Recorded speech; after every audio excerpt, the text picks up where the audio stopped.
Madam President. The senator from California. Madam President, today we meet at the center of a great debate, at a crossroads that will determine the direction of the country for another generation.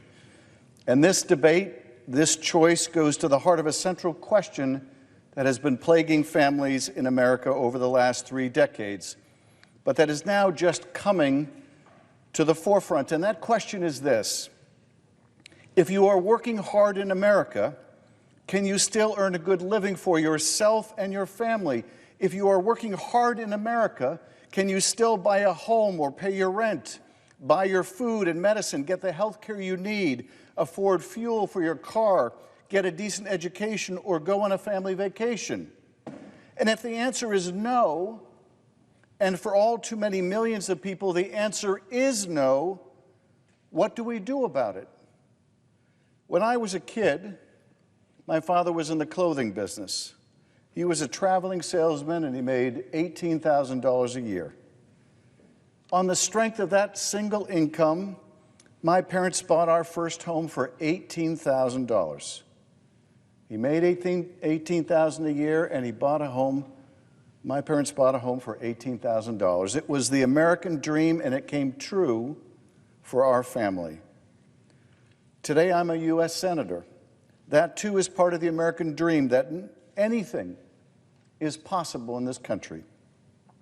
But could anyone buy a home for the cost of the annual income even of a U.S. Senator?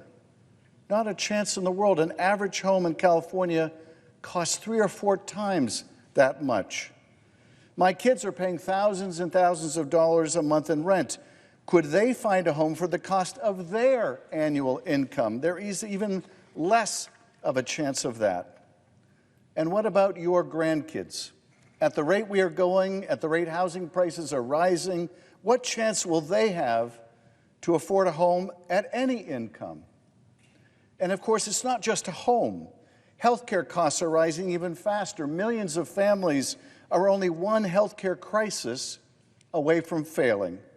And it's not their fault. It's not their fault. They are working hard, harder than ever, and they can't keep pace with rising premiums, out-of-pocket costs, hospital stays, drug costs, and charges at the emergency room. Energy prices are going up. It costs more to heat your home in the winter and a lot more to cool your home in the summer. Utility bills have been rising by double digits, while incomes have remained comparatively flat. It's too much. It's too much. Now, why is this coming to a head now? Why, when we're not in a Great Depression, not even a Great Recession, although with Trump's destructive tariff wars, we may get there soon enough, why now? Why now is this coming to a head?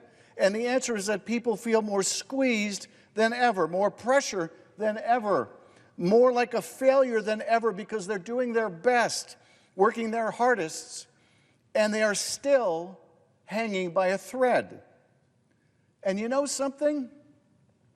It's not their fault.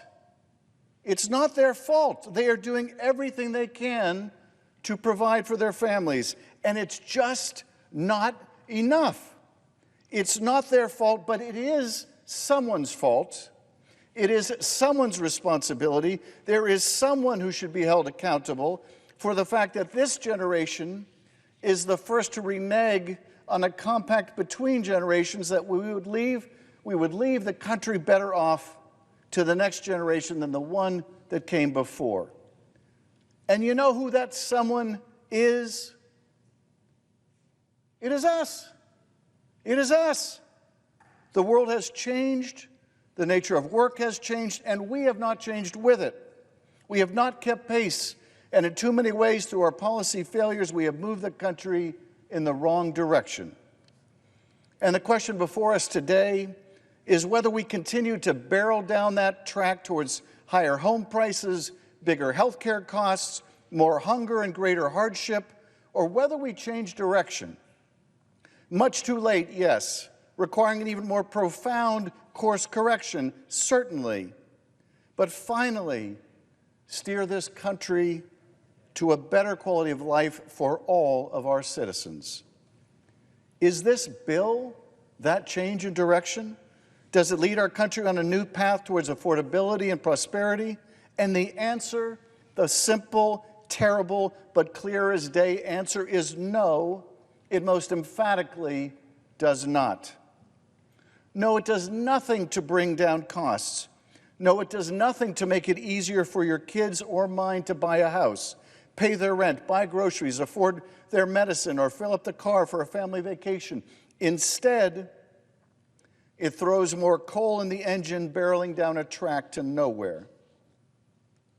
Donald Trump promised he wouldn't cut Medicaid, but this bill cuts hundreds of billions of dollars from Medicaid.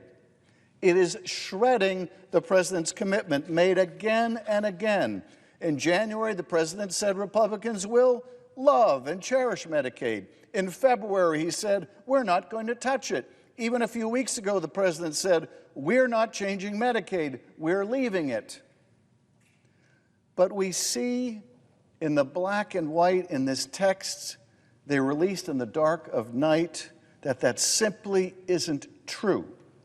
This bill will result in millions losing their health care from cuts to Medicaid. We know that. The Republicans know that. Tom Tillis has made this point over and over again tonight, as have other Republicans in this body. This bill will close down hospitals in the poorest counties and states. It will raise health care costs for families everywhere and by the thousands of dollars. It takes food away from the hungry. It kills clean energy so that we have to rely on oil and gas for everything, enriching that industry and impoverishing the rest of us with higher prices at the pump. It raises taxes on working families and the middle class while lowering taxes on the very wealthy and corporations. If you are in the top 0.1% of income earners making more than $5 million a year, you will get a $346,000 tax cut. How is that fair? How is that right? And it borrows the money from our kids to pay for that $346,000 tax cut, to pay for the habits of really rich people. Where is the fairness, the morality in that? When is enough enough? My father was part of the greatest generation. We, would appear, are part of the most selfish. And I'm fed up with it. I'm fed up with it. What happened to any sense of responsibility in this generation? What happened to love of country? Can we love our country and impoverish it? Can we love our children and grandchildren if we take from them only to give to ourselves? In this bill, we borrowed trillions from our kids. And for what? So the rich can have a bigger boat? So corporate CEOs can have more money? So a company can buy back more of its stock?